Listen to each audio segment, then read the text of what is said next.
नमो तस् भगवतो अरहतो सम्मा सम्बुद्धस्स नमो तस् भगवतो अरहतो सम्मा सम्बुद्धस्स नमो तस् भगवतो अरहतो सम्मा सम्बुद्धस्स।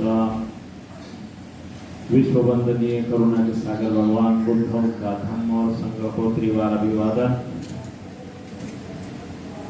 हमारे पूज्य गुरुवर पदंतारे नागार्जुन सुरेश ससाई जी और बड़े गुरु जी पूज्य बदंत ज्ञानेश्वर महास्थविर और दादा गुरु पूज्य बदंत चंद्रमणि जी महास्थविर, इन तमाम गुरुजनों ने भारत भूमि में बुद्ध धम्म के लिए आजीवन जो कार्य किया है, तमाम श्रेष्ठ भिक्षु संघ भिक्षुणी संघ जिनके द्वारा बुद्ध धम्म भारत भूमि में प्रचारित प्रसारित हो रहा है, सभी वरिष्ठ भिक्षुओं को नमस्कार। और तमाम आने वाले जितने भी इस धम्म सेवा में बुद्ध धम्म संघ के प्रचार प्रसार में प्रज्ञाशील समाधि के अभ्यास में कार्यरत जुड़े हुए तमाम उपासक उपासिकाएं, सभी तमाम सामनेरियों को मंगल कामनाएं। वर्षावास के दरमियान यह जो बीटी एक्ट 1949 को रद्द कराने के लिए धरना जारी है, अनिश्चितकालीन धरना का आज 162वां दिन। 162वें दिन के शाम की संध्या वंदना के बाद थोड़ी सी धम्म देशना धम्म चर्चा। सभी लोग पिछले 5-6 महीने से इस बुद्ध गया के महाबोधि महाविहार के आंदोलन से जो जुड़े हुए, जो तन से मन से धन से सहयोग साथ देने वाले तमाम सभी लोगों के प्रति मंगल कामनाएं। जो 2012 में सर्वोच्च न्यायालय में पूज्य बदंत आर्य नागार्जुन सुरेश ससाई जी ने बुद्ध गया महाबोधि महाविहार बौद्धों को सौंपो, बौद्धों की विरासत है, इस मामले को लेकर के जो मुकदमा दायर किया था, उसको लंबे समय तक कोई सुनवाई नहीं हुई, डिले करते रहे, सुनवाई वाले मामले को टालते रहे, कभी भी मामले को नहीं आने दिया, ऐसे ठंडे बस्ते में डालते रहे। बदंत आर्य नागार्जुन सुरेश ससाई जी का बहुत पैसा धन व्यर्थ जाते रहा, लेकिन उसको जो सुनवाई थी सुनवाई नहीं हो पाई। कई लोगों ने मुकदमे डाले हुए थे।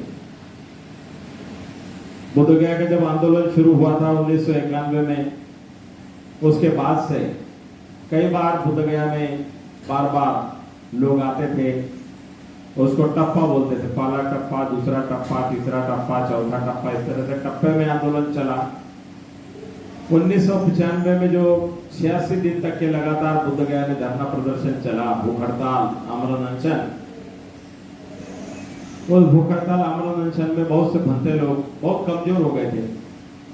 भंते सुरेश ससाई भी बहुत उस समय में धरना पे भूख हड़ताल में कमजोर हो गए थे। हमारे एक साथी है भंते, अभी डॉक्टर यश कश्यप हैं महाथेरो, जो कोल्हापुर यूनिवर्सिटी में भी प्रोफेसर है, तो वो उस समय में मिट्टी का तेल आंख पे डाल लिया था, केवल माचिस लगानी बाकी थी।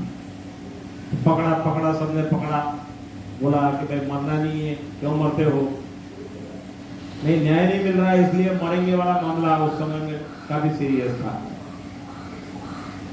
तो हमारे आंदोलन के बहुत से साथी पुराने भंते लोग गुजर चुके हैं, मर चुके हैं, जो उस आंदोलन में से बाद में महाबोधि महाविहार में जो 4 बड़े भंते लोग बिहार सरकार के द्वारा मुख्यमंत्री लालू प्रसाद यादव जी ने मेंबर बनाए थे, उसमें से आनंद देव नाम के बुंदेलखंड के सबसे ज्यादा उम्र वाले बंदे गुजर करके काफी लंबा समय हो गया। 111 साल की उम्र में गुजरे थे। उनको 10 दिन उनके शरीर को दाह संस्कार के लिए 10 दिन रखा था। हम लोग गए थे वहां पर दाह संस्कार कराने, लेकिन उनके भतीजा है, वो भतीजे कुशीनगर में बड़े बनते हैं, शील प्रकाश जी, उनको चश्मा बाबा के नाम से जानते हैं। तो उन्होंने बोला कि गुरुजी बहुत बड़े भिक्षु संघ में भी रहे हैं, तो उनका दाह संस्कार जो है एकदम से नहीं करेंगे, 10 दिन रखते हैं, 10 दिन के बाद में करेंगे। 10 दिन के बाद हम सब फिर इकट्ठा हुए थे, दाह संस्कार का कार्यक्रम किया था। उनका बुद्ध विहार जो है कुकर गांव बोल के जगह है, कुकर गांव उरई तहसील में आता है, डिस्ट्रिक्ट जालौर। डॉक्टर अंबेडकर बुद्ध विहार, पहले वो रविदास आश्रम था, उसको बुद्ध विहार में कन्वर्ट किया। और भत्ते जी ने मरने से पहले अपना एक मूर्ति बनाया और वहां पर लगाने के लिए बोला कि जब मैं मर जाऊंगा तो ये मूर्ति यहाँ लगा देना। तो मरने से पहले उन्होंने क्या किया, अपने सारे रिश्तेदार जितने थे, भाई भतीजे छोटे बड़े, सबको बुलाया और बुलाकर मेरे जिंदे मेरा जो है जो कुछ क्रियाक्रम करना है वो जिंदे भी हो जाएगा, मरने के बाद कौन देखने आता है। तो उन्होंने बोला था कि 10 दिन के लिए भत्ते बनो, तो उनके छोटे बड़े रिश्ते नाते वाले ढेर सारे भत्ते बनाए गए। तो मुझे 10 दिन के लिए बुलाया था उनको ट्रेनिंग देने के लिए। तो उसमें एक महात्मा जो जटाशंकर में रहते हैं, तो वो भी आकर के अपना दाढ़ी मूछ और सारा बाल मुड़ा के भी भत्ते बने थे। अभी कुछ साल पहले मैं जटाशंकर गया तो मेरे को दिखा रहे थे भत्ते जी, आपने दिया हुआ प्रमाण पत्र देखिए, आप ही हमारे गुरु हैं।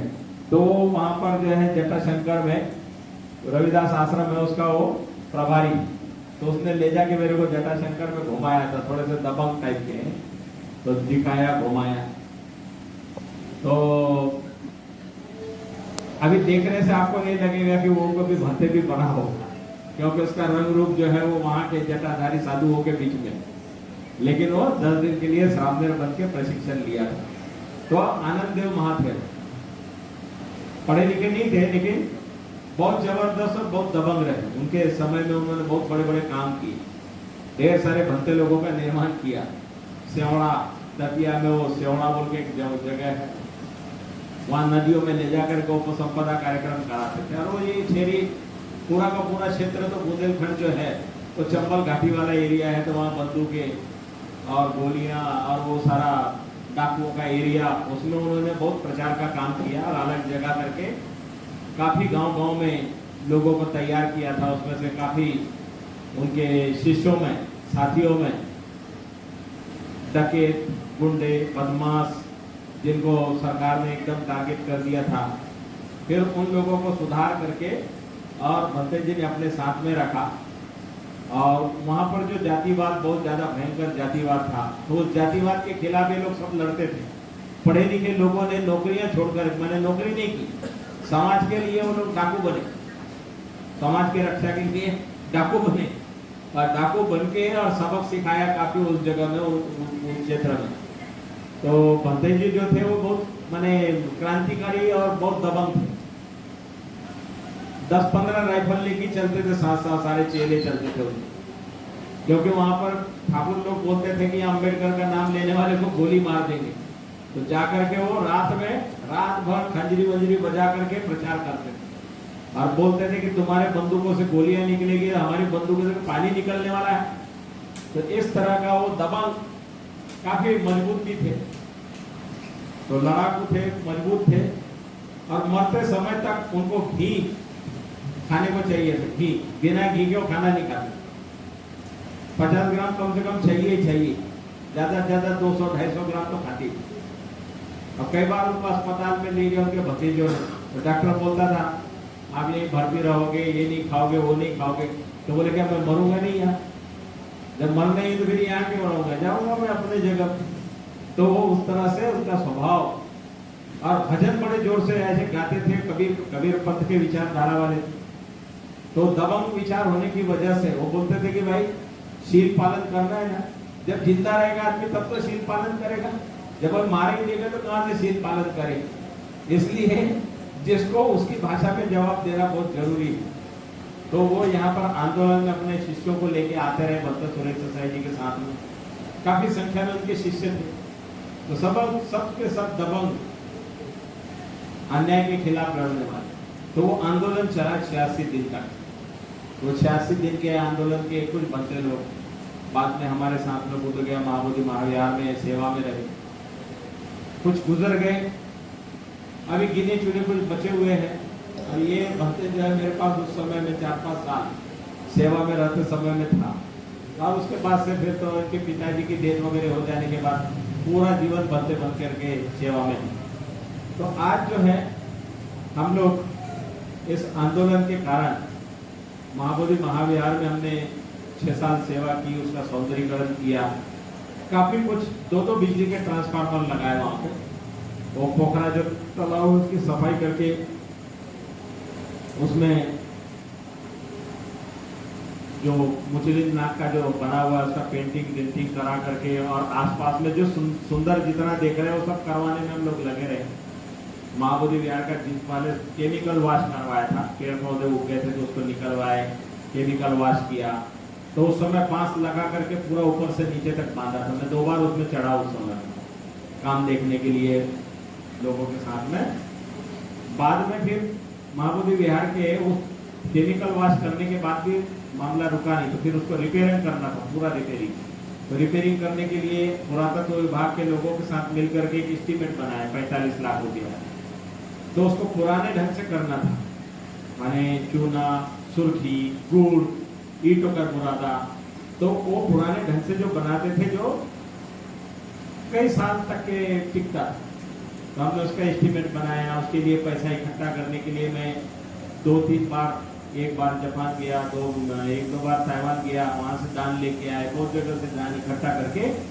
और उस समय में उसका काम शुरू करना था। एक लामा जी ने टाटा सुमो नई लाके दान दी थी। अब वहां पर ज्यादा विकास और ज्यादा आय होने लगी तो झगड़े शुरू हो गए पैसे को लेकर। बहुत से लोगों ने उस पर हमला करा दिया महाबोधि विहार के मेरे ऑफिस में काफी कुछ। और महाबोधि विहार के गेट के सामने बस अड्डा था। महाबोधि विहार के गेट के सामने बस अड्डा था। पूरी बसें और ट्रक वगैरह वहीं से जाते आते थे और बहुत धूल और धक्कड़ वाला मामला था। तो हमने एक जापान की संस्था ओवरसीज इकोनॉमिक फंड के नाम से 2 करोड़ 15 लाख रुपया लेकर के, उस समय जैसम राजू नाम के कलेक्टर थे, एक योजना बना के महाबोधि विहार के आसपास से ये बाईपास निकलवाया, दूर से बनाया, अंदर में नो एंट्री वाला बनाया कि महाबोधि विहार के आसपास कोई गाड़ी घोड़ा बस जाए नहीं, तो ऐसे चढ़ने वाली सीढ़ी बना दी। गांधी जी का जो स्टैचू है ना नीचे साइड में पीछे, वो जमीन लेवल से इधर जो सारा ऊंचा भरत करके तैयार किया। तो महाबोधि महाविहार के आसपास में जो सुंदरता देख रहे हैं, काफी कुछ चीजें देख रहे हैं, हम लोगों ने बहुत रात दिन जाग करके मेहनत करके बनवाए। तो 2001 के बाद हम लोग फिर महाबोधि विहार से बाहर निकले, इधर रहे, काफी कुछ सुंदरता चलते रही, काम चलते रहा, लेकिन जो है ताकत जो बननी चाहिए थी महाबोधि महाविहार को आजाद करने की, वो नहीं बन पाई। भक्त सुरेश देसाई जी जो है माइनॉरिटी कमीशन में मेंबर बना देने के बाद आंदोलन धीरे धीरे धीमा जैसे पड़ गया था, अपने स्तर से चल रहा था। अभी जो बुद्ध गया का मूवमेंट खड़ा हुआ, तो इसमें मेन भूमिका है हिमालयन बौद्ध। हिमालय के जो बौद्ध है वो हिमालय बुद्धिस्ट लोगों ने इस ऑल इंडिया बुद्धिस्ट फोरम को खड़ा करके यह आंदोलन को जो तैयार किया है। ऑल इंडिया बुद्धिस्ट फोरम ने मेंबरशिप नहीं बनाई, किसी को मेंबर बनाने का कार्यक्रम नहीं है। सब लोग मिलकर के साथ सहयोग दे और आगे बढ़ो। आप अपनी अपनी संस्था के बैनर झंडे लेके आओ। कोई इसमें ये नहीं है कि एक अलग कमेटी बनाओ और उसमें उसको मेंबर बनाओ और फिर हिसाब रखो और फिर ये अध्यक्ष होगा, ये सेक्रेटरी होगा, ये होगा, वो होगा, झंझट खत्म। क्योंकि इसका फार्मूला नए ढंग का है। जो बंगाल में बुद्ध जयंती की छुट्टी पाई, तो उन्होंने क्या किया, 430 संगठनों के जो है मेमोरेंडम इकट्ठा किए, 430 संगठन के लोगों को इकट्ठा किए, एक बड़ी शांति यात्रा निकाली और सरकार के सामने सारे मेमोरेंडम के साथ इकट्ठा होकर दे दिए कि हम जो है सारे बौद्ध जो है, हमारी मांग है बुद्ध जयंती की छुट्टी जो है ये होनी चाहिए। सरकार ने देखा 430 मेमोरेंडम आए हुए, तमाम लाखों लाख बुद्धिस्ट इकट्ठा हो गए हैं, और अगर हम नहीं करेंगे तो इतना वोट भी नहीं मिलेगा हमारा। तो उन्होंने घोषणा कर दी, बुद्ध जयंती की घोषणा हो, उसी फार्मूले को लेकर के बुद्ध गया के आंदोलन को खड़ा किया गया। इसलिए आपकी ढेर सारी संस्थाएं, जितनी हजारों लाखों आज भारत में नहीं गई तो 5 लाख तो संस्थाएं होगी बौद्धों जो रजिस्टर्ड है। अध्यक्ष कोई घर के ही लोग अध्यक्ष सेक्रेटरी ऐसे मिला के संस्थाएं बनाई है सरकार से पैसा निकालने के लिए। कुछ संस्थाएं जिंदा है, कुछ मरी हुई है। अब कोई संस्था में से जरा सा गड़बड़ हुआ तो बाजू निकल के दूसरी संस्था बनाता है, तीसरे से झगड़ा लड़ाई होता है, चौथी संस्था बनाता है। ऐसे ढेर सारे संगठन और संस्थाएं बने हुए। बाबा साहब की संस्थाओं के नाम पर ढेर सारे अलग अलग ग्रुप, एक दूसरे से नफरत, एक दूसरे से मिलना जुलना नहीं, एक दूसरे की बुराई, बाबा साहब का नाम लेकर के सब लोग अपने अपने संगठन बना रहे हैं, ढेर सारे बना रहे हैं। तो हम लोगों ने ऑल इंडिया बुद्धिस्ट फोरम जो गठित हुआ है उसके तहत क्या किया, आप भी आओ, आप भी आओ, आप भी आओ, अपने जो झगड़े झमेले हैं वो अपनी तरफ रखो, आप सब इधर आओ, अपना अपना क्या है झंडा बैनर लेके आओ और समर्थन पत्र लेके आओ। ऑल इंडिया बुद्धिस्ट फोरम जो आंदोलन कर रहा है उसमें आपका हमारा समर्थन है, और दान भी लेके आओ। तो साथ सहयोग दान लेकर के इस आंदोलन को खड़ा करके और इस मूवमेंट को चलाए, और ये चल रहा है, सफलता की ओर है।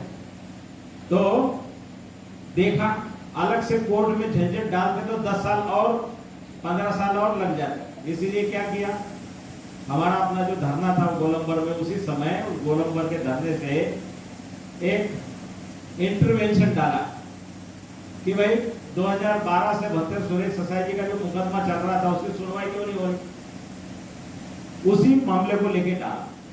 और डालने से क्या हुआ, धरने का प्रभाव, दबाव, चर्चा, बीटीआर रद्द करो की चर्चा देश विदेशों में, उसकी वजह से क्या हुआ कि माहौल एक तेज हुआ। सरकार के जो लोग, न्यायालय के लोग, सबकी बदनामी, इतने साल से कोई सुनवाई नहीं हुई, क्यों नहीं हुई? सब लोग जो है कोई राम मंदिर के नाम पे, आस्था के नाम पे वो सरकार का पैसा लेके या सरकार के संस्थाओं को मिसयूज करके वो लोग बना लेते हैं, बौद्धों की विरासत हड़प करके बौद्धों की विरासत पे अपना विरासत बना लिया। लेकिन जो असली विरासत जो है बौद्धों की सारी दुनिया में फैली हुई, उनको ही न्याय नहीं है। जहाँ सिद्धार्थ गौतम सम्यक संबुद्ध बने उनको न्याय नहीं है, वो स्थान पे बौद्धों की व्यवस्था नहीं है, बौद्धों का संचालन नहीं है, बौद्धों का मैनेजमेंट नहीं है। तो इसके खिलाफ जो हिमालय माने बंगाल से जो दार्जिलिंग, कालिम्पोंग, सिलीगुड़ी और तमाम लोगों ने जुड़ करके लेह लद्दाख, लाहौल स्पीति, तमाम जम्मू कश्मीर से सब उपासकों को, उपासिकाओं को जोड़ के लामा, रिम्पोचे, तुर्कू, भिक्षु, थेरो, महाथेरो, सामने, उपासक, उपासिका, सबको एक मंच पे, एक प्लेटफॉर्म पे लाने का काम किया। तो जो धरना चला उसमें अरुणाचल भिक्षु संघ, मिजोरम भिक्षु संघ, त्रिपुरा भिक्षु संघ, पूर्वांचल भिक्षु संघ, तमाम वहां से भिक्षु लोगों को वहां के उपासकों ने भेजा, धरना पर बैठे। तमाम भिक्षु संघ के तमाम चारों तरफ से आए। हमारे नरिंदा महाथेरो वगैरह जो है वो बराबर बार बार आए, पूरा नॉर्थ ईस्ट के भिक्षु संघ के प्रमुख। और यह बौद्धों का आंदोलन पारंपरिक बौद्धों की वजह से, पारंपरिक बौद्धों की वजह से, पारंपरिक बौद्ध बने जो सदियों से, बुद्ध काल से अरुणाचल, आसाम, त्रिपुरा, मेघालय ये क्षेत्र में बौद्ध भिक्षु भी थे और बौद्ध उपासक भी थे, लेकिन बहुत बिखरे हुए थे और सीमित दायरे में रहने वाले थे, उनका एक दूसरे कोई संपर्क संबंध नहीं था। ऐसे तमाम लोग इस मूवमेंट से जुड़ करके आगे आए। हम लोगों को तो यूपी, महाराष्ट्र वगैरह जो भी बुद्धिस्ट लोग हैं उनको तो क्या बोलते हैं, अरे ये तो नए लोग हैं, ये तो अम्बेडकरवादी लोग हैं, ये तो अम्बेडकर की वजह से बने हुए लोग हैं। सही बात है। तो सरकार क्या है, बौद्ध नहीं मानती, ये अम्बेडकरवादी है। सरकार के लोगों का नजरिया क्या है, अरे ये तो अम्बेडकरवादी है। बौद्ध तो वो लोग हैं जो हिमालय में है, लामा है, टुल्कू है, रिपोचे है, ये है, वो है। तो अभी जो धरना बैठा हुआ है, इस धरने पर जो भी बैठे हुए हैं, आप उनके पास में ना अम्बेडकरवादी कहने के लिए है, न परंपरावादी कहने के लिए है। अब भारत के बौद्धों का धरना बैठा हुआ है। जब पहले हम लोग भरते सुरेश देसाई जी के जमाने में जो आंदोलन चला, तो गया के पत्रकार क्या बोलते थे? नव बौद्धों का आंदोलन, नव बौद्धों का आंदोलन, नव बौद्धों का आंदोलन। फिर हमारे भत्ते आनंद महाथेरो ने एक बार में इस मामले को उठाया। भत्ते सुरेश देसाई जी माइनॉरिटी कमीशन में जब थे, उस समय में एक सर्कुलर जैसे निकाला और उसमें लिखा कि नया बौद्ध और पुराना बौद्ध नहीं है, बौद्ध बौद्ध ही है, बौद्ध बौद्ध ही है, कोई नया नहीं, कोई पुराना नहीं। कोई ईसाई बनता है तो क्या उसको न्यू ईसाई बोलते हैं? कोई मुस्लिम बनता है तो उसको न्यू मुस्लिम बोलते हैं? माने न्यू बुद्धिस्ट बोल करके तुम हमको अलग दिखाना चाहते हो, या अलग माने ये लोग दलित है, ये लोग शेड्यूल कास्ट है, या इस तरह से दिखाने के लिए न्यू बुद्धिस्ट। तो क्या होता है न्यू बुद्धिस्ट और ओल्ड बुद्धिस्ट? बुद्धिस्ट बुद्धिस्ट होता है। तो ये अभियान चला तो गया के सारे पत्रकार जो है वो न्यू बुद्धिस्ट बात भूल गए, बुद्धिस्ट लिखना शुरू किया, क्योंकि उनको धमकाया और दिखाया कागज। तो फिर केस करेंगे अगर तुम इस तरह से करोगे, झूठ बोलोगे, गलत बोलोगे। तो बौद्ध बौद्ध है। तो ये बौद्ध आंदोलन जो है बोलने से, करने से, लड़ने भिड़ने से वो सफल हुआ, ऐसे नहीं होता। इसलिए सच बात को जोर के साथ बोलना है, अपनी बात को ताकत के साथ रखना है, तब जाके जो है जो डराने वाले लोग हैं उनको डराना हम लोगों का जब शुरू होगा तो तब जाके शांत होंगे, नहीं तो ऐसे नहीं होगा। तो बुद्ध गया के महाबोधि महाविहार के आंदोलन की इतिहास, ऐतिहासिक जानकारी थोड़ी देते रहना, बार बार देते रहना जरूरी है। क्यों? कि बहुत से लोग क्या बोलेंगे, अरे पहले तो कोई आंदोलन चला ही नहीं रहा था, अभी चल रहा है। कोई बोलेगा हमने ही चलाया, हमें धरना बिठाया। कोई नया और संगठन कल रात में खड़ा हो जाएगा और बोलेगा हमें धरना चला रहे थे, हमने ही वहां गोलंबर पे बिठाया हुआ था, ये तो अभी अभी आके बैठे वाले लोग हैं, ऐसे भी बोलेंगे। तो इसलिए इतिहास जो ऐतिहासिक पृष्ठभूमि है उसको बनाए रखना है। शुरू के दिन में कौन उपस्थित थे, कौन दिन में कौन उपस्थित थे, वो सारे रजिस्टर, उसको मैंने पूरे रजिस्टर की फोटो करवाई है, रखा है कि कौन दिन कितना बजे कौन धरने पर उपस्थित था, कौन गायब था, सारा डिटेल सारा रखा हुआ है। बहुत से लोग बोलेंगे हम भी धरने पर मौजूद थे, तो वहां साइन होना चाहिए, नाम होना चाहिए, आधार कार्ड वार्ड भी उसमें हो, जानकारी होनी चाहिए, तो तब तो माना जाएगा कि वो धरने पर था। क्योंकि कोर्ट, किताब, साहित्य जो भी चीज है वो सबूत में बात होती है, मुंह से बात नहीं होती कि भाई मैं भी वहां धरने पर 1 महीना था, 1 महीना था तो रजिस्टर में नाम लिखा था, नहीं लिखा था तो इसका मतलब तू जो झूठ बोल रहा है। सही है कि झूठ है? क्यों? कागज में जो होगा वो सही होगा ना, सबूत दिखाएगा। हाँ, रजिस्टर साक्ष्य है। इसलिए पुलिस डायरी जो होती है ना, पुलिस डायरी, ऐसे हमारी भी वो रजिस्टर डायरी। यहाँ जो भी पुलिस और जानकार जो लोग आते हैं पहले वो डायरी चेक करते हैं कि इसमें हाजिरी कितनी है, कौन आया, कौन गया, तो उस तरह से। तो इसलिए अभी क्या है, जैसे जैसे ये मूवमेंट सफलता की ओर बढ़ रहा है, हर कोई बोलेगा मैंने ही चलाया, मैंने ही किया, मैं खाना दे रहा था, मैं खाना दे रहा था।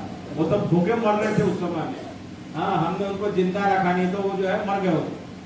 ठीक है, ऐसे भी बताएंगे कोई कोई, और झूठ के तो पैर होते नहीं है। तो इसलिए जो है ये जानकारी, ऐतिहासिक जानकारी, ये बहुत जरूरी है। कभी अभी जो है दौर जो है काफी आगे। अब 29 तारीख को क्या होता है, सुप्रीम कोर्ट का फैसला एक दिन में नहीं आना है, सुनवाई होगी, बहस होगी, तर्क वितर्क होंगे, और हो सकता है कि गलत कानून है, ये वो संविधान के विरोध में है, ये 1-2 बातों पर भी न्याय दे सकते हैं कि भाई पुरानी बीमारी है, आर्टिकल 13 के तहत ये असंवैधानिक मांग है, असंवैधानिक बात है, और ये तो खत्म मामला है, इसलिए इसको खत्म मान करके फैसला एक दिन में देना है, दे भी सकते। लेकिन कुछ संगठन उस पर दावा करेंगे, तो दावा करेंगे इसलिए बहुत ज्यादा चल सकती है। अब वो विष्णु का अवतार के नाम पे लाएंगे और कोई अवतार के नाम पे लाएंगे, कुछ आस्था के नाम पे लाएंगे, कुछ न कुछ टांग तो फंसाएंगे ही, क्योंकि चुपचाप बैठने वाले नहीं है। क्योंकि दुनिया के बौद्धों का दान का, धन का, मान का, सम्मान का, और भारत में बुद्ध धर्म न फैले, माने नहीं फैले, इसके लिए वो सारे राज्य में मेहनत करते। बौद्धों की साहित्य छपेगा और बटेगा, गांव गांव चर्चा होगी, तो उनको डर है ये बौद्ध बुद्ध धर्म नहीं बढ़ना चाहिए, उसको दबा के रखो, दबा के रखो, दबा के रखो। 70-75 साल से दबा के रखा। बौद्ध भिक्षुओं को कोई सरकार से एक ढेले का भी कोई फायदा नहीं, कोई सुविधा भी नहीं है, न रेलवे में न काय में। बौद्ध भिक्षु तो अपने जो दान मिलता है उसी दान पे जाते हैं, खाते हैं, घूमते हैं, सारा कुछ अपने से करते हैं। ब्राह्मण पुजारियों के जैसे पगार नहीं मिलता, माने ब्राह्मण व्यवस्था जो है जितने जगह कुंडली मार के बैठे हो तो पगार लेते हैं, उनका धन लेते हैं, परिवार पालते हैं। बौद्ध भिक्षुओं का ऐसे नहीं है। तो बौद्धों का व्यवस्था जब बनेगा, बौद्धों का दान होगा, तो बौद्ध लोग अपने ढंग से व्यवस्था चलाएंगे बढ़िया से। तो इसलिए भारत में बुद्ध धर्म जो है, जिसको दबा के रखा है, जिस पर अत्याचार किया जा रहा है, बौद्ध साहित्य उतना नहीं छप रहा है, क्योंकि आर्थिक सोच सारे बंद कर रखे। इसलिए ये अन्याय के खिलाफ जो काम चल रहा है, ये आज नहीं कल यहाँ न्याय मिलेगा, संविधान लागू होगा, और जो आर्टिकल 13 के खिलाफ वाला मामला जो है, उस बात को लेकर के आर्टिकल 25, 26, 27 जो है, वो तमाम जो है बौद्धों के साथ में जो अन्याय हो रहा है, वो न्याय एक दिन में सरकार चाहे तो करा सकती, लेकिन सरकार के लोग, वोट की राजनीति करने वाले लोग, वो मुंह नहीं खोल रहे। तो इसलिए मामला सुप्रीम कोर्ट से हो सकता है, जैसे भी घोषणा हो। अगर सरकार हमको न्याय नहीं देती तो हम क्या करेंगे मालूम? चले जाएंगे अंतर्राष्ट्रीय कोर्ट में, क्योंकि अंतर्राष्ट्रीय कोर्ट में माने क्या है कि एक यूनो और यूनेस्को में हमने ये मेमोरेंडम देकर के धरना बिठाया हुआ है। हमने ये धरना बिठाया, उसका पहले यूनेस्को के दफ्तर में भी मेमोरेंडम दिया है। बौद्धों को न्याय नहीं मिल रहा है, हम जो है बुद्धगया में इस तरह करने जा रहे हैं, उनको भी दिया। सारे थाई, लाओस, कंबोडिया, मंगोलिया, जो बची कुची 3-4 एम्बेसी थे, उसके लिए मैं 2 दिन रुका रहा और उन एम्बेसी में भी जाकर के दे के आया। ये नहीं कि हम बाहर देश में डायरेक्ट चले जाएंगे तो सरकार बोलेगी आप लोग वहां क्यों गए, मंगोलिया क्यों गए, आप वहां इसमें ये वाले देश क्यों गए, वो देश क्यों गए। अरे हम पहले उन देशों के एम्बेसी को दे चुके हैं कि हमको न्याय के लिए साथ सहयोग दीजिए। आप भी बौद्ध देश है, इसलिए हमको साथ सहयोग दीजिए। हम पैसा नहीं मांग रहे, कम से कम आपकी ओर से कि हम भी बुद्धिस्ट है भाई, भारत में जो अन्याय हो रहा है, अन्याय वाला संविधान लागू करो। इस संबंध में हमने उनको लिखा पढ़ी की दिया, अब हमारा रास्ता खुल जाएगा। जैसे नेदरलैंड में धरना बिठा, जापान में धरना बिठाया, अमेरिका में बिठाया, इंग्लैंड में लोग इकट्ठा हुए। अब उनके साथ में सीधा सीधा संवाद करने के लिए, जाने के लिए, चर्चा करने के लिए। अभी लामा जी जो है कहाँ घूम रहे हैं? लेह लद्दाख, इधर गोंदिया, भंडारा, बेंगलोर। हम सीधा चीन, जापान, कोरिया घूमेंगे जाके न्याय के लिए। सब देश के प्रधानमंत्रियों को मिलेंगे। भारत में बौद्धों पर अत्याचार, भारत में बौद्धों का दान सारा हड़प लिया जाता है, लूट लिया जाता है, सब बातें बताएंगे। हम लोग जो है अभी तो यहाँ बैठे हुए, लेकिन हमारे काम जो है सारे देश विदेशों में जारी है। भाषाई समस्याएं कितना दिन हमको रोकेंगे? हम जितना दिन यहाँ बैठे हुए उतने हमारा काम प्रचार प्रसार चल रहा है। आप छुपा नहीं सकते, बौद्ध संस्कृति को दबा नहीं सकते, बौद्धों को बरगला नहीं सकते। ये देश में छुआछूत, ऊंच नीच जो बीमारी है, इसको खत्म करने का जो काम चल रहा है, उसमें हम लोग लगे हुए। कल जो है यहाँ से धरना स्थान से जाने वाले लोग, जिन्होंने यहाँ पर 3 महीने, 4 महीने, 5 महीने से सेवा दी है, उस तमाम लोग जो जंतर मंतर पे लगभग 25 लोग हमारे धरना स्थान से जा रहे हैं, जिसमें कि जो सेवा देने वाले जो साथी लोग हैं, उपासक लोग हैं, जो भोजन वगैरह बना रहे थे, या फिर जो है यहाँ ऑटो रिक्शा लेके जाना आना कर रहे थे, ये तमाम लोग जाएंगे। भद्दे लोगों में जो धरना पे 8-7-8 जगह पे बैठे हुए भद्दे लोगों को कल हम यहाँ पर वापस बुला रहे हैं, धरना पे आ जाओ यहाँ पर। क्योंकि यहाँ से हमारे 3-4 भद्दे जो इलाहाबाद प्रयागराज के थे, वो धरना प्रयागराज से होते हुए वो दिल्ली के लिए निकले हुए। अन्य जो 40 जगह धरने लगे हुए हैं, जो अलग अलग संकिसा है, दतिया है, झांसी है, उधर और भी जगह महाराष्ट्र में दुर्ग है, भिलाई है और मुंबई साइड में है, वो तमाम धरना स्थान से मुख्य मुख्य लोग दिल्ली पहुंच रहे हैं, निकल चुके ट्रेनों में हैं, वो नारे लगाते हुए जहां तहां उन्होंने निकलते समय वीडियो डाले हैं। तो तमाम लोग दिल्ली में जंतर मंतर पे इकट्ठा हो रहे हैं। आज आकाश लामा जी लगभग 1 बजे के समय में मेरे को फोन किया, हम लोग दिल्ली पहुंच चुके हैं और तैयारियां चल रही है। वहां दिल्ली में भी धरना चल रहा हुआ है ना 1 तारीख से, तो धरने वाले भी वो लोग तैयारी कर रहे हैं सारे जंतर मंतर पे आने के लिए। ये जरूरी है, भारत के बौद्ध जिंदा है, भारत के बौद्ध जिंदा है, दिखाने के लिए जिंदा लोग वहां इकट्ठा होंगे। जय भीम तो चिल्लाते रहते, अलग अलग संस्था वाले चिल्लाते रहते, नीला झंडा लेके घूमते रहते, लेकिन बौद्ध जो है अपनी बौद्धों की पहचान, जातिहीन आदर्श समाज की पहचान। अब कोई शाक्य मौर्य, सम्राट अशोक क्लब, ढेर सारी संस्थाएं चलाने वाले अपना वो कभी कभी प्रोग्राम चलाते रहते, जात के नाम पे चलाते रहते, लेकिन बौद्धों के नाम पे सब एक जगह होकर के खड़े होकर के जब आवाज लगाएंगे तब तो दिखाई देंगे कि ये बौद्ध है। जात के संगठन लेके तो मर रहे, ऐसे कुट रहे, पीट रहे, लाते खा रहे, जूते खा रहे, किसी के बाल मुड़ाए जा रहे हैं, किसी के सिर पे मूता जा रहा है, किसी के मुंह पे मूता जा रहा है, ये तो अन्याय चल ही रहा है। तो बौद्ध अपनी अंतरराष्ट्रीय पहचान बना करके जब काम करेंगे ना कि हमारी कोई जाति पाति नहीं है, कोई ये वर्ण व्यवस्था नहीं मानते, हम बुद्धिस्ट है, हम तमाम बुद्धिस्ट है, ये बौद्ध बोल करके जिस दिन पहचान खड़ी हो जाएगी तो आपकी शादी ब्याह के झमेले झंझट खत्म। शादी ब्याह के रोटी पेटी ये व्यवहार वगैरह के सारे झंझट खत्म। बाबा साहब ने तो बहुत पहले 1956 में वो काम करके दिखाया, बाबा साहब ने 1956 में वो काम करके दिखाया। अभी तो इतना साल बीतने के बाद भी लोग अभी छोटे छोटे कुएं के मेंढक जैसे सोचते हैं, कुएं के मेंढक जैसे सोचते हैं मेरी जाति है, छोटी छोटी मानसिकता में फंसे हुए। बाबा साहब ने तो अंतरराष्ट्रीय स्तर पे ले जाके उसी से जमाने में खड़ा कर दिया, अंतरराष्ट्रीय पहचान बनाई। बौद्ध है आदर्श समाज, यहाँ पर कोई भेद नहीं है, न ऊंच नीच न जाति न कोई, सब मानव है। तो मानव जो बुद्ध धर्म की पहचान, बुद्ध धर्म देकर के बाबा साहब ने देश में बहुत बड़ा उपकार किया। एक मानवता की पहचान बनाने के लिए जात पात ऊंच नीच सारी बीमारी खत्म हो जाए, सभी लोग बढ़िया कमाए, बढ़िया खाए, शील सदाचार का पालन करे, एक दूसरे का मान सम्मान करे, आप भी जियो हमको भी जीने दो, एक दूसरे से नफरत ईर्ष्या ये न करे। तो इतना सुंदर मार्ग देके चले गए बाबा साहब और रास्ता बता गए। महाबोधि विहार जो है बौद्धों की विरासत, वो उस जमाने में नहीं कर पाए।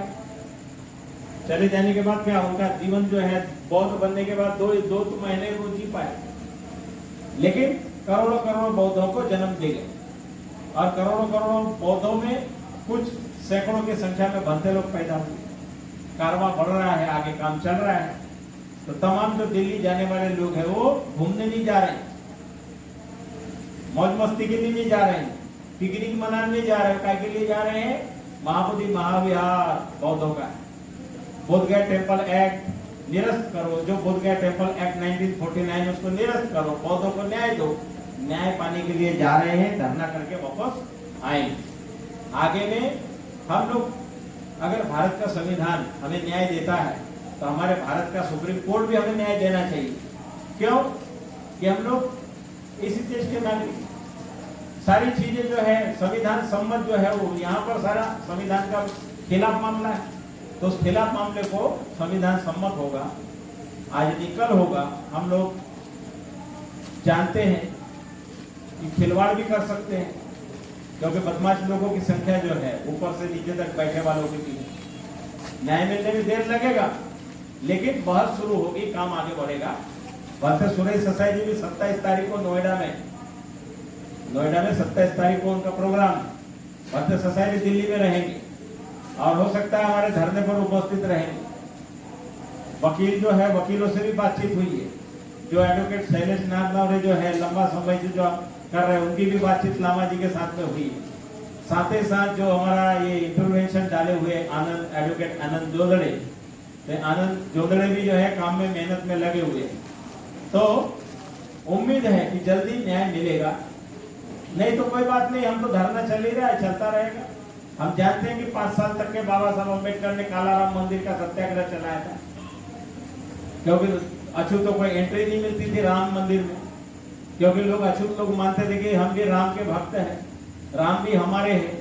लेकिन जब 5 साल तक के उनको आंदोलन चला तब एहसास हुआ कि राम हमारा नहीं है, अगर हमारा होता तो हमको यहाँ एंट्री मिलती। जब रामनवमी के दिन सिर पे पत्थर पड़े, ढेर सारे लोगों के सिर फूटे, सारे रक्त से खून से लहूलुहान हुए, तब उनको एहसास हुआ कि राम जो है ये सब धोखा है, ये हमारे नहीं है। बाबा साहब सही बोल रहे हैं। तो बाबा साहब ने उनको समझा कि 5 साल समझ में ही नहीं आता था, इतने मट्ठ बुद्धि के लोग थे। लेकिन जब सिर फटे तब समझ में आया। तो बहुत से लोग हैं जब तक लाते जूते नहीं पड़ते तब तक उनको समझ में नहीं आता। जैसे कि वो कोई कथावाचक यादव जी जो है, उनका बाल बाल मुड़वा करके उनके मुंह महिला का मुंह, ब्राह्मणी का मुंह डाल के, तो वो बोलते हैं कि भाई मेरा तो बहुत बदनामी और अपमान हुआ, मार दिया होता तो अच्छा होता। अरे वो उसी दिन अगर केस करता वो सारे जेल जाते।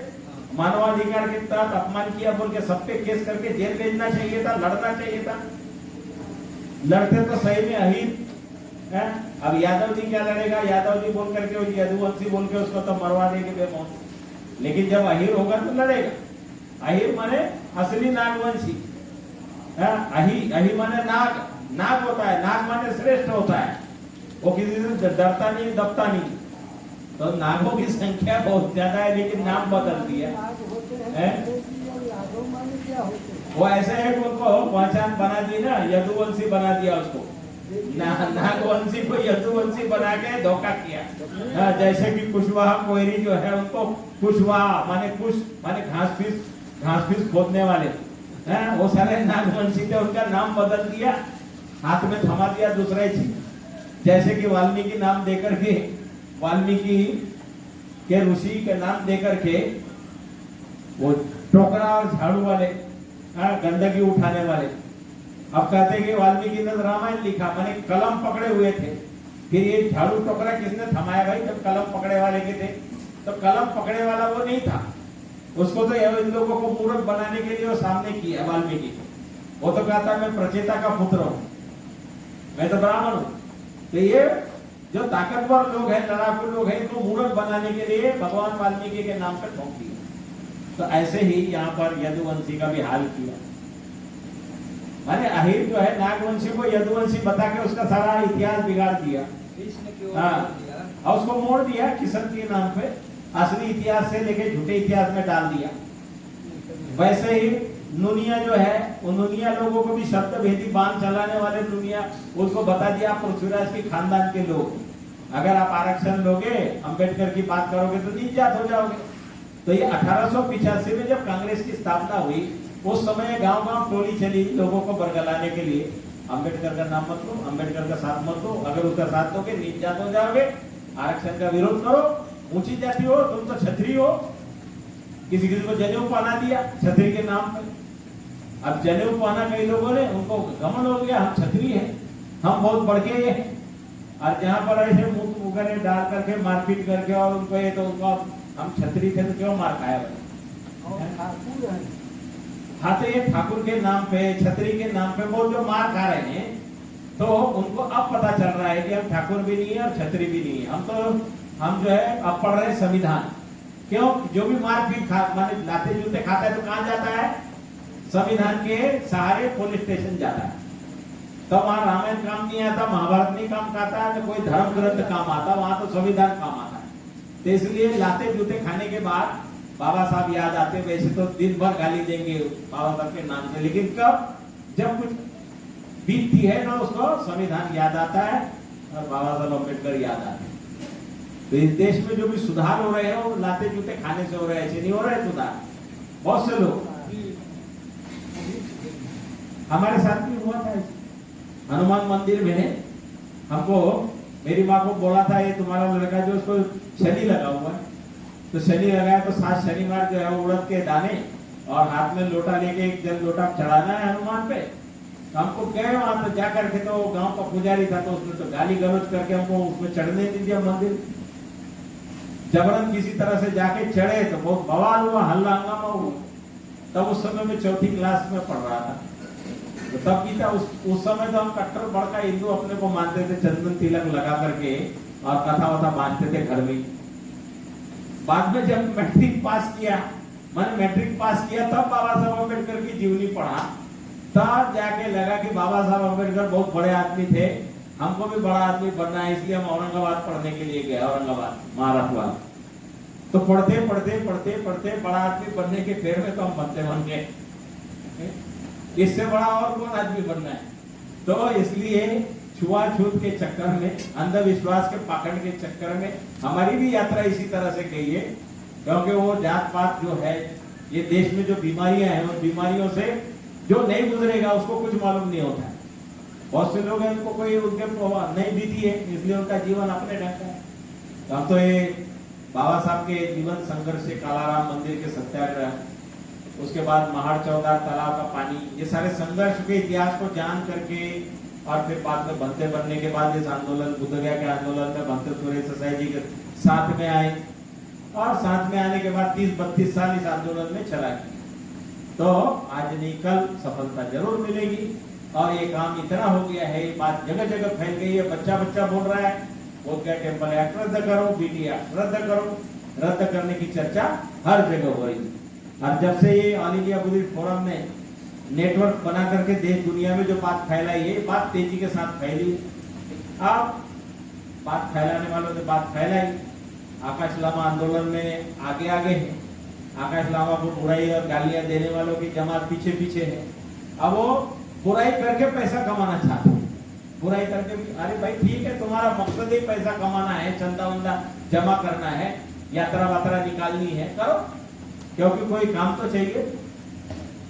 तो आज सभी लोगों का जय मंगल, गाली देने वालों का भी हो, विरोध करने वाला का भी हो, और जो लोग हमारे आंदोलन के नाम से सुशील पाल, सुनीत पाल, इनके भी ढेर सारा नाम पूरा देश दुनिया में घूमा है। इन्होंने आज जेल में भिजवा दिया, जेल में भिजवा दिया, जेल में भिजवा दिया, अब जेल में भिजवाया था, वापस आ गए, स्वागत हो रहा है, सत्कार हो रहा है, स्वागत सत्कार हो रहा है, जय जयकार हो रही है, अच्छी बात है, महान आप भी बन गए, आपने जेल में भिजवाया। मैं भी बहुत महान हूँ, मास्टर माइंड बोल करके मेरे बारे में भी बहुत फैला है वीडियो, इसमें बना बना के। तो ठीक है, सारे लोगों का जय मंगल हो, मास्टर माइंड बताने वालों का भी हो, चंदा धंधा करने वाला के भी हो, और जो विरोध करने वाले उनका भी हो। आज नहीं कल महाबोधि महाविहार मुक्त होगा तो सभी लोगों को बोलेंगे ना, हमने अगर नहीं किया होता इस तरह से तो नहीं होता। तो सभी लोगों की जय हो। भवतु सर्व मंगलम, भवतु सर्व मंगलम, भवतु सर्व मंगलम, सभी का मंगल, सभी का कल्याण। ठीक, साध साध साध।